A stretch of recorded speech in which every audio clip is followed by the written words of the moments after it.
Bienvenidos y bienvenidas una semana más a este canal de La Historiatriz Te Cuento una Historia. Hoy con otro interesante relato. Hablaremos de Catalina la Grande, una mujer que cuando llegó a Rusia siendo una niña para casarse con el heredero al trono, nada hacía presagiar que se convertiría en una de las zarinas más recordadas. Os contaré su historia. Nació en Pomerania, territorio perteneciente a la antigua Prusia, en el año 1729, y su nombre de nacimiento fue Sofía. Pertenecía a la nobleza. Su padre era un general prusiano y su madre hermana del heredero al trono de Suecia. Fue preparada desde su infancia para convertirse en esposa de algún gobernante poderoso. Los matrimonios ventajosos eran uno de los mejores medios para mejorar la posición de las familias. Mientras tanto, en Rusia, la emperatriz Isabel no tenía descendencia, por lo que hizo llamar a su sobrino Pedro, hijo de su hermana, para que viajara a Rusia y convertirlo en su sucesor. Como heredero y único nieto vivo de Pedro el Grande, la madre de Sofía lo consideró inmediatamente un excelente partido para su hija, y no cesó en sus esfuerzos para proponerla como la candidata ideal, incluso enviando sus retratos a la corte rusa. Contaba con la ventaja de tener vínculos familiares con los Romanov y de que la zarina Isabel había estado prometida a su hermano mayor, aunque éste falleció poco antes de celebrarse el matrimonio. Por otra parte, esta alianza con Prusia serviría para hacer frente común contra Austria. Con todo ello, la elección de la emperatriz estuvo tomada, y el día de Año Nuevo de 1744 llegó una invitación de Rusia que expresaba su deseo de que Sofía se convirtiera en esposa del zarevich Pedro. Primero viajó con sus padres a Potsdam, en Berlín, para que el rey Federico II de Prusia diera su aprobación. Después, Sofía y su madre viajaron a Rusia en un cortejo de 4 carruajes que llegó 18 días de viaje más tarde. Al llegar a Rusia, Sofía tenía tan solo 15 años, pero comprendía perfectamente lo que estaba en juego y no escatimó esfuerzos para ganarse el afecto de la emperatriz Isabel, su futuro marido y el pueblo ruso. Se esforzó en aprender sus costumbres integrándose en la corte. Se convirtió al cristianismo ortodoxo, recibiendo el nombre con el que pasaría a la historia, Catalina, y aunque conservó un acento alemán que nunca pudo perder, llegó a dominar el idioma. El compromiso con el zarevich Pedro fue al día siguiente de su bautizo en la Iglesia Ortodoxa, convirtiéndose en Gran Duquesa y Alteza Imperial. Al año siguiente tuvo lugar la boda. Hubieron 10 días de celebraciones. Catalina acababa de cumplir 16 años y Pedro tenía 18. En principio se pensó que el matrimonio podría funcionar, por sus orígenes alemanes en común, pero no fue así. Pedro era una persona inmadura, inestable y sin carácter. Apenas tenía formación y carecía de modales. Catalina era una mujer culta y trabajadora. Además de su alemán nativo y del ruso, dominaba el francés, lengua franca de la élite europea en el siglo XVIII. Conocía a la perfección la etiqueta y se movía en la corte como pez en el agua. Pasaron 8 años desde la boda y el matrimonio aún no se había consumado.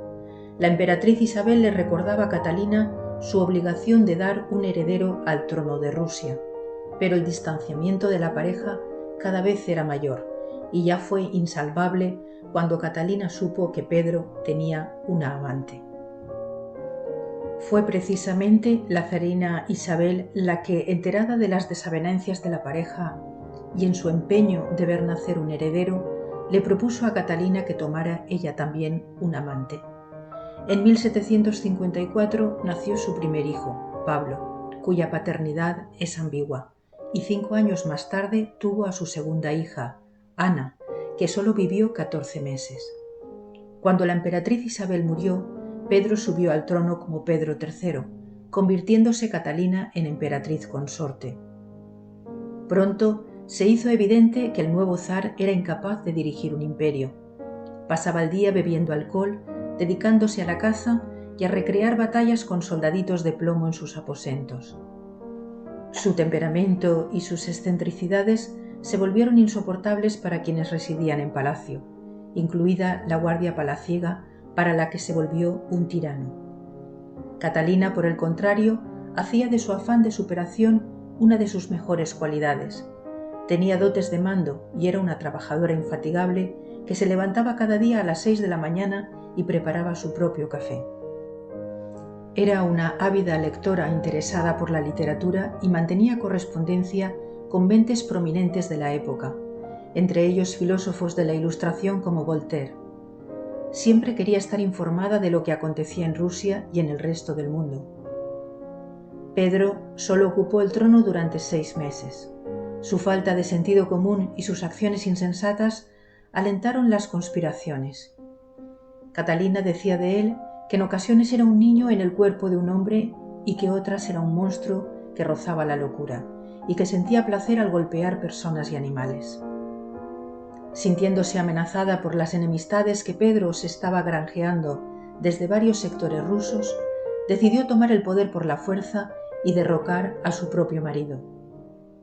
Para ello, contó principalmente con la ayuda de Nikita Ivanovich, un conde e influyente hombre de Estado que más tarde sería su mentor político durante los primeros 18 años de su gobierno, y también con los hermanos Orlov, uno de los cuales era Grigori Orlov, amante de la emperatriz.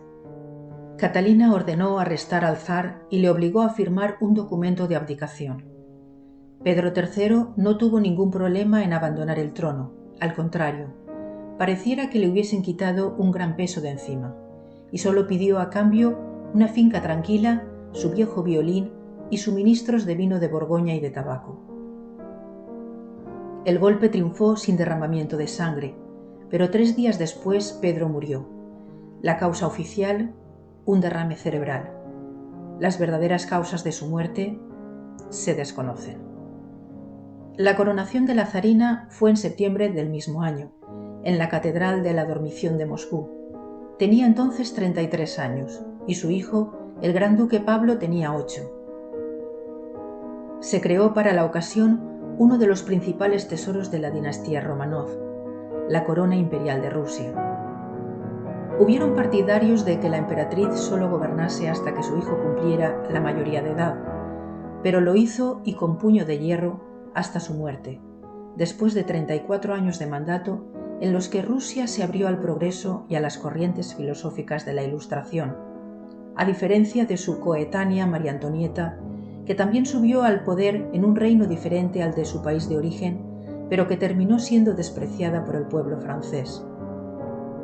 Tras asumir el control de Rusia y a lo largo de sus años de mandato, revirtió inmediatamente las reformas de su marido, devolviendo los antiguos uniformes y la estructura a los regimientos de la Guardia. Canceló la guerra con Dinamarca y centró la expansión territorial a costa de Polonia y Turquía. Creó una estructura para reformar las leyes y dividió Rusia en provincias y distritos, otorgando a la nobleza puestos relevantes a cambio de servir, administrando los gobiernos provinciales para que su poder llegase a cada rincón del imperio. Anexionó nuevas tierras fértiles e introdujo importantes novedades en la agricultura, especialmente en la región del Volga. Favoreció la inmigración de profesionales cualificados de Europa, aunque la integración de culturas diferentes también trajo conflictos, sobre todo en el plano religioso. La fe ortodoxa había sido tradicionalmente la religión de Estado, pero ahora se añadían otras confesiones, como católicos, protestantes o judíos. Para atajar parte del problema, Catalina optó por secularizar el Estado, sometiendo al clero al control imperial y eliminando la religión de las escuelas.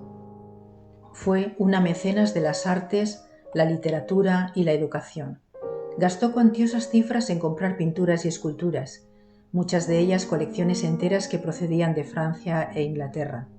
Con el tiempo llegó a reunir más de 4.000 obras, que en la actualidad se encuentran en el Museo del Hermitage, fundado por la propia Catalina y ubicado en el Palacio de Invierno de San Petersburgo. Su colección de libros llegó a sumar 44.000 volúmenes, incluida la biblioteca particular de Voltaire, que compró a sus herederos cuando éste falleció.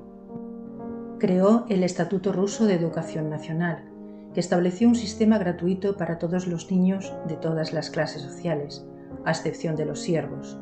Y es que Catalina heredó y mantuvo el sistema de siervos de Rusia. No sería hasta su bisnieto, el emperador Alejandro II, el que finalmente aboliría la servidumbre en 1861. Aun con este último dato, la emperatriz fue una mujer excepcional para su tiempo por la autoridad que ostentó y por la seguridad con la que lo hizo. Su facultad para el mando es difícil de cuestionar. Cuando se presentaba ante su ejército lo hacía vestida de militar y montada a caballo, algo impensable para una mujer en la época.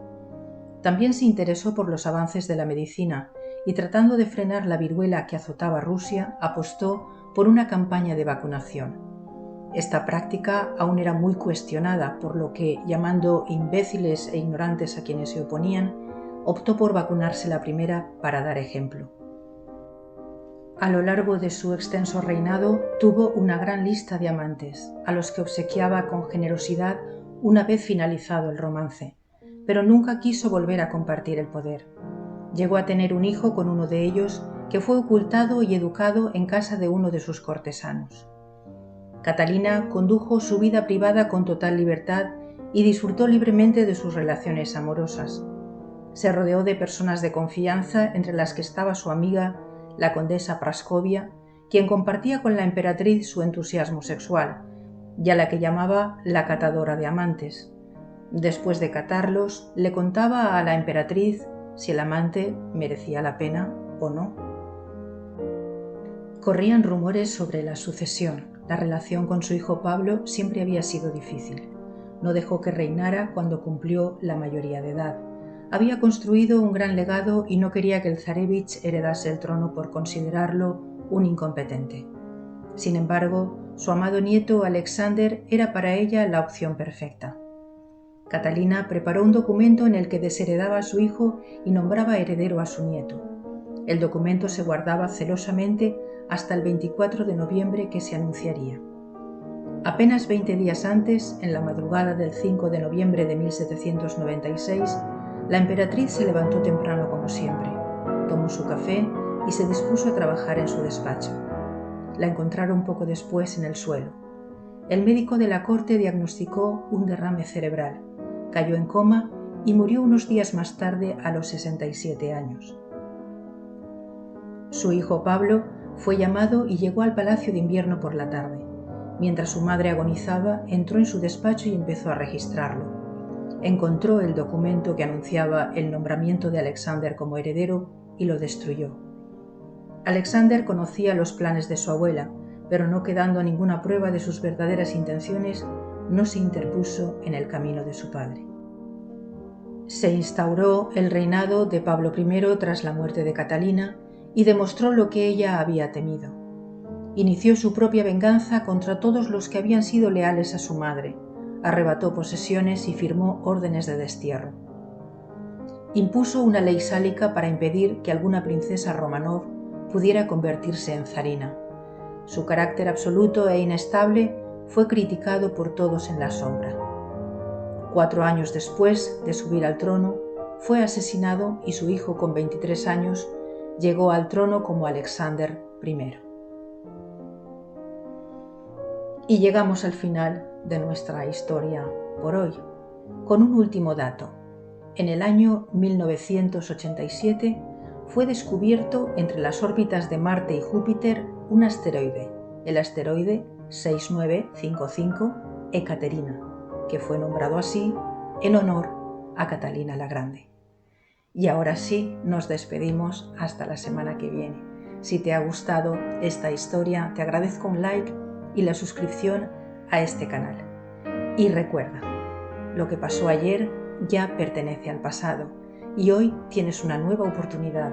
Cada día puedes transformar tu historia. Hasta pronto.